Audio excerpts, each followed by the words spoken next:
Hello YouTube, this is DarkOn633, and today I'm bringing a review of the Transformers Generations Age of Extinction Leader Class Optimus Prime. Now, initially I wasn't going to get this because the price of the leaders this time around is a lot considering what you're actually getting out of it. So I was able to get the Grimlock at least before due to the big sale that they had before. And I really wasn't willing to spend the $44.99 on this Optimus. It went on sale for $33-ish on Amazon, so I decided, hey, I might as well pick it up since it is a little bit of a discount, and I guess it's enough, pretty good. Since actually getting it in hand, I'm actually glad I did. It's actually a pretty nice design overall. Taking off to the side, we'll now take a quick look of the box. We have a nice design pic of Optimus Prime. On the back, we have, it says that it transfers in 20 steps. And it says here, Optimus Prime has long believed that freedom is the right of all sentient beings. He's never wavered from his belief, no matter what has befallen him in battle.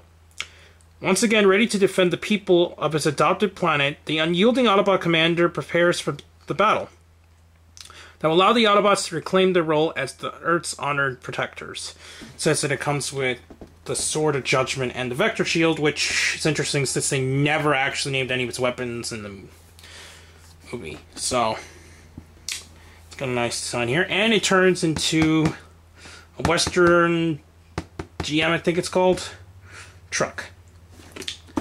Western Star, I meant to say, yeah. So there's pretty much it for the box. Now going on to the actual figure, the vehicle mode is one of the nicest vehicle modes in terms of an Optimus we've got. It's got some chrome on the grill pieces here and on the back of the smokestacks, but it only stops halfway, so it kind of disappoints at that point since it's just a blue plastic there and no chrome or anything. They should have at least painted it. And out here, there's like no real life going on besides the silver piece here. So that's pretty much what I'm going to do in vehicle mode. Obviously, you can roll. These are all plastic. Actually, they're slightly rubbery, but not really. It's not a full rubber, but it does have a the rubbery feel.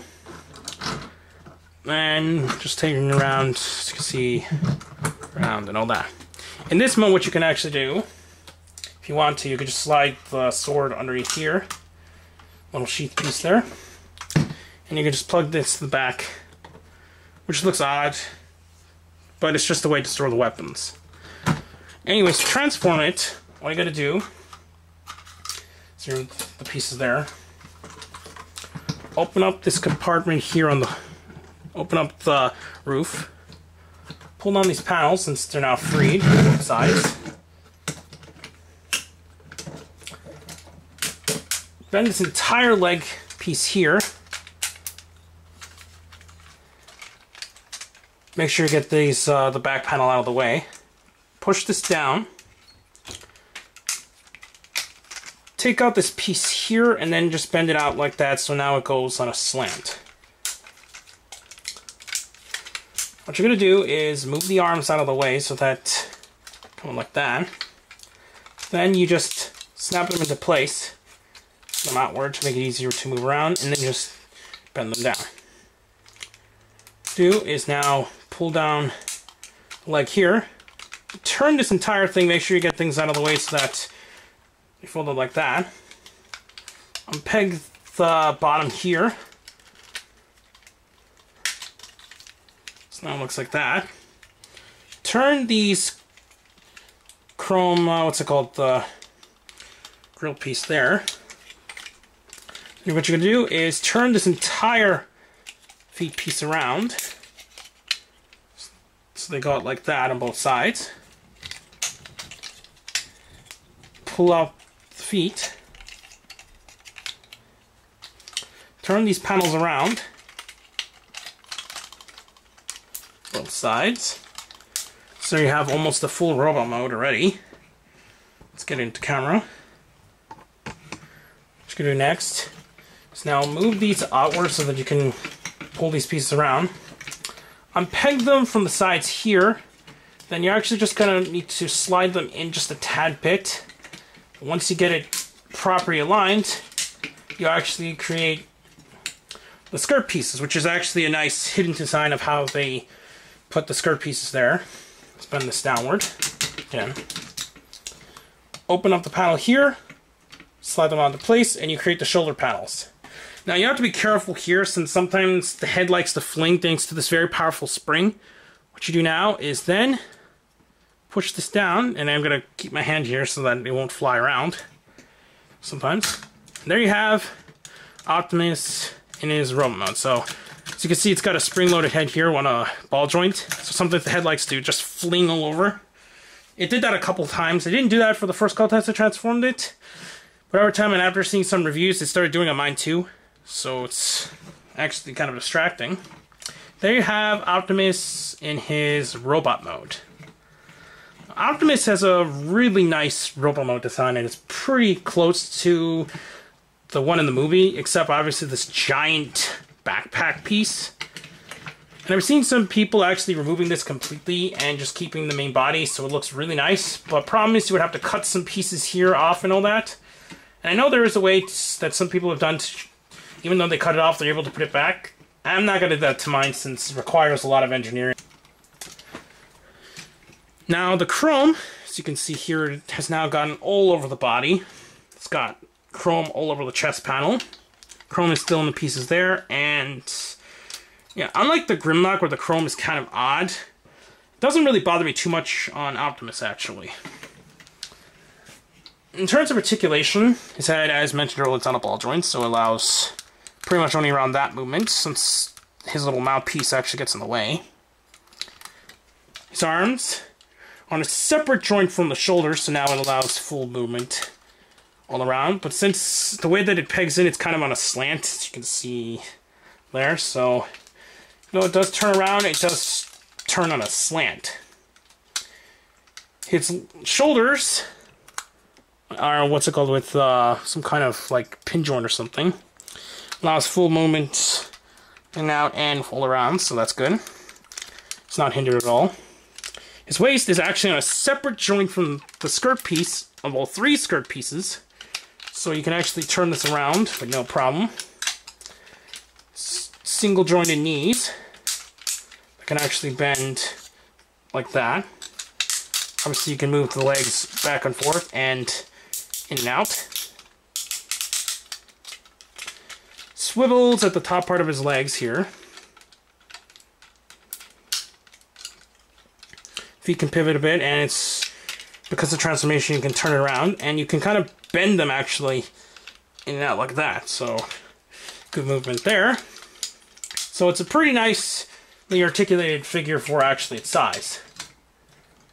Now, going on, oh yeah, and forgot to actually go on with the full-on arms. His arms can go 360 on a swivel here. Can also has a full elbow joint that can go 90 degrees. And it's got a thumb articulation, but no wrists, so kind of disappointing there with no wrists. Now the sword and shield can obviously, he can hold it. Basically what it is that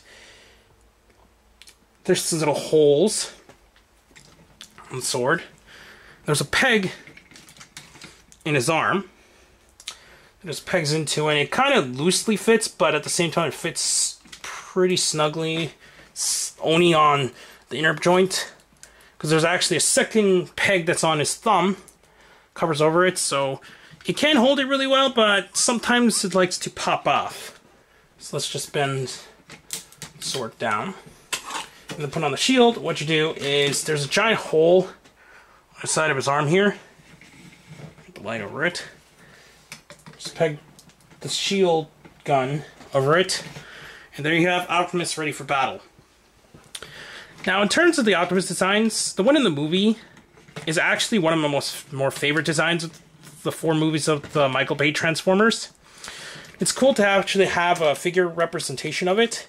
Now, I understand that it would be nice to actually get a figure of this character, not transformable, but at least an articulated figure of just the robot design as well. But, I don't know. It would be nice, but it's nothing that I really need. But it would be nice to have just on the side. His head also has some light piping, which I'll see if we can... you can see that it's got like a yellowish, but it comes out in a little reddish. Kind of like piping. And then, another reason why I also got this figure is because initially I thought they should make a Voyager version of this figure since it would be a lot more in scale with the characters in the movie. But unfortunately, looking back, on the TF World forums and so on, I looked back and saw what someone posted about what they announced at the Toy Fair back in February.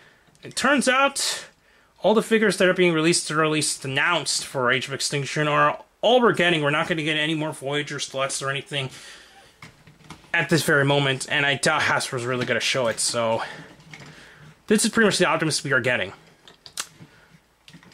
In terms of this versus the Evasion Mode Prime, I like what the Evasion Mode Prime did, and it's a pretty decent figure as well, but even though this thing has its shortcomings, I kind of like this figure of the Optimus a little better than the Evasion Mode.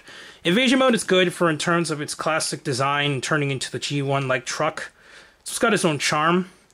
But in terms of the actual robot design, this I think it does a lot better since it looks really nice, and I really like this representation of Optimus more than the other three movie designs, since they didn't really change that much, and this is the first time it ever had such a dramatic change of design.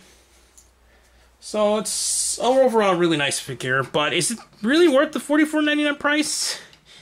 That's really all up to, what's it called? Only up to what you prefer, I guess. It does have some good parts and some bad parts, but personally I think it's better off getting it at sale rather than spending the full price for it, but in a sense it's definitely way better spending the full price than it is the Grimlock, so since he has a lot more shortcomings than this figure does. But anyways, this thing is overall really nice, and it's a worthwhile pickup. Anyways, please comment, subscribe, check out Toko News, Hirotaku, Rajin Yon, and the other channels down below, and the YouTube. Bye.